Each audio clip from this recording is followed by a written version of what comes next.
이혼을 하면서 나눌 게 많으면 좋은데 나눌 거는커녕 오히려 빚밖에 없는 그런 가정도 있잖아요. 많죠. 이제 빚을 어떻게 나누냐, 그리고 빚을 나누는 어떤 원칙이나 방법이 있냐, 이런 걸 많이 궁금해 하시거든요. 일단 이 빚도 분할 대상은 돼요.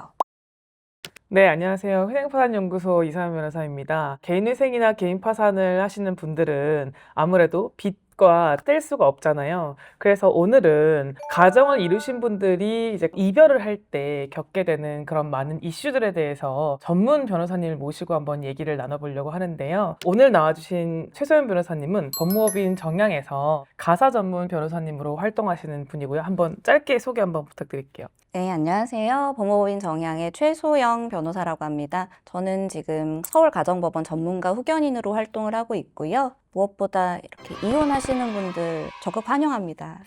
네. 새 출발 응원합니다. 네, 오늘 개인회생이나 개인 파산을 하시는 분들이 이제 겪게 되는 여러 가지 문제들 중에 되게 많은 분들이 이혼을 하시거든요. 가정이 있는 상태에서 진행하시는 분들도 많지만 결혼 후에 이미 이제 가정이 파탄 나시고 꼭 부정행위나 이런 게 아니더라도 경제적인 부분도 많이 이제 이혼의 원인이 되기도 하잖아요. 그래서 오늘은 이제 그 부분을 가지고 이제 변호사님이랑 여러분들이 궁금해하실 만한 내용들을 좀 나눠보려고 하는데요. 우리가 특히 그 개인회생을 하시는 분들은 제가 설명을 드리면 돼요. 개인회생을 하더라도 이혼에 어떻게 영향을 미치고 양육비는 이렇게 하시면 됩니다라고 말씀을 드리긴 하는데, 이혼을 하는 또는 한 그런 상대방 측 입장에서는 이미 갈라섰으니까 이제 감정은 안 좋은데 그 사람이 좀 잘 살았으면 좋겠는데 이왕 헤어진 거 또 연락이 와가지고 나 뭐 이렇게 회생을 하게 됐어 또는 파산을 하게 됐어 이런 식으로 연락이 오게 되면 되게 좀 불안하실 것 같아요. 그래서 이제 실제로도 그 상대방 측에서 연락이 온 적도 있거든요.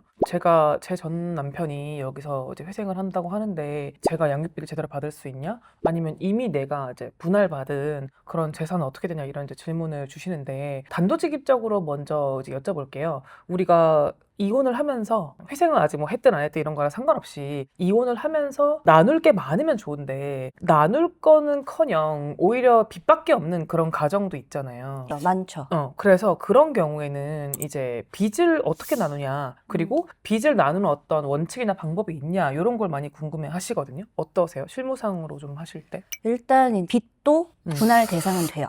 왜냐면 이제 부부 재산 분할이라는 거는 부부가 혼인 생활을 하면서 가정 공동체로서, 경제 공동체로서 함께 이룬 공동 재산을 합리적으로 분할을 하는 게 일단은 원칙이기 때문에 공평하게 분할을 해야 되는 거거든요. 그래서 원래 플러스 마이너스 다 해가지고 순자산이 남아있다. 그럼 그거를 각자의 부부 공동재산 형성에 대한 기여도가 몇 대 몇이냐, 이런 거를 나눠가지고 몇 대 몇, 우리가 흔히 얘기하는 5대5 이런 식으로 나누는 게 원래 재산 분할의 원칙인데, 플러스 마이너스 해봤는데 마이너스밖에 없어. 근데 이거를 분할을 해야 되냐라고 하면 빚밖에 안 남았어도 빚도 재산이거든요. 그렇기 때문에 분할을 할 수 있어요. 사실은 여기 실무상으로 이제 문제가 좀 많이 됐었기도 하고 고민도 많았던 부분이에요. 가정 경제를 공동으로 생활을 하다가 진 빚들도 있을 거 아니에요? 그치.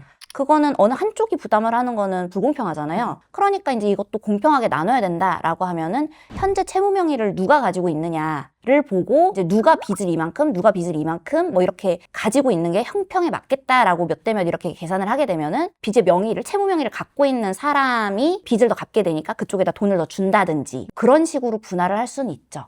빚도 원칙적으로는 분할 대상이에요. 그러면 아까 이제 가정을 이제 형성하면서 함께 진 그런 뭐 생활비라든지 이런 빚에 대해서는 그렇게 볼 수도 있을 것 같은데, 만약에 남편이 혼자 사업을 하다가 이제 빚이 생겼고 와이프는 또 알지 못한 상태에서 갑자기 이제 남편의 그런 빚에 대한 고백을 받은 거예요. 내가 사실 뭐 사고 쳤다, 아니면 요즘 이제 빚으로 투자도 많이 하시니까 내가 투자를 해가지고 다 날려먹었다, 뭐 이런 얘기를 이제 들은 거예요. 그런 경우에는 이제 이혼을 할 때 협의 이혼을 하던 아니면 재판상 이혼을 하던 어떤 식으로 보통 정리가 돼요? 일단 사업상 지는 빚 같은 경우에는 이게 사업을 하면서 소득이 발생을 하는 거잖아요. 그 소득으로 같이 먹고 산 거잖아요. 개인 사업자냐 또 법인 사업자냐 또 달라질 수가 있어요. 왜냐면 법인 같은 경우에는 법인격이 별도기 때문에 매우 어려운 거지 대충 넘어가고, 개인 사업자다라 그러면 빚도 이제 개인의 빚이잖아요. 그쵸. 근데 내가 이 사업을 해서 같이 먹고 살았어. 그렇다고 해서 이 사업에 진 빚을 혼자 그냥 다 떠안고 간다? 약간 불공평하죠. 그러니까 이제 자세한 사안은 구체적으로 좀 살펴봐야 되겠지만 그런 경우에는 이 사업을 하면서 진 빚도 분할 대상으로 개인 채무에 포함이 된다라고 하면은 이게 분할 대상으로 포함이 될 수도 있어요. 근데 그거는 좀 자세하게 구체적으로 좀 살펴봐야 되는 거기는 하고 재산 분할은 이게 협의 이혼을 했든 재판상 이혼을 했든 재산 분할 청구권은 이혼을 해야지 원래 발생하는 권리예요. 그래서 협의 이혼을 한다고 해서 재산 분할 청구권이 없는 건 아니에요. 그래서 협의 이혼을 했어도 재산 분할은 할 수 있어요. 근데 지가 혼자 주식하고 코인하고 막 이래가지고 어디서 나 모르게 가가지고 부부가 같이 사는데 이 생활비로 한 푼도 안 줬어. 지 혼자 그냥 어디 갔다 다 꼬라박았어. 몰래 지고 온 빚. 몰래 지고 온 빚.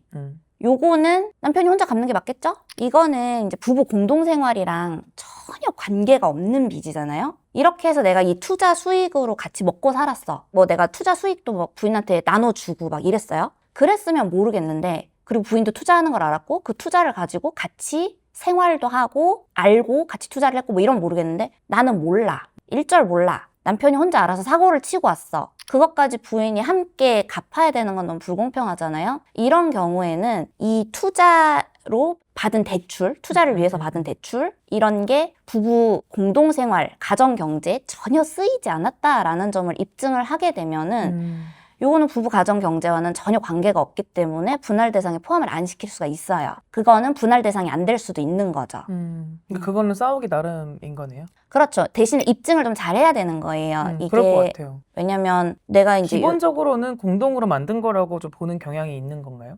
그렇죠. 이제 특유재산 뭐 이런 말도 하고 부부 별산제 이런 말들도 많이 하잖아요. 근데 사실 재산 분할할 때는 공산주의라고 생각을 하면 돼요. 네 명이 네 명이는 하나도 안 중요해.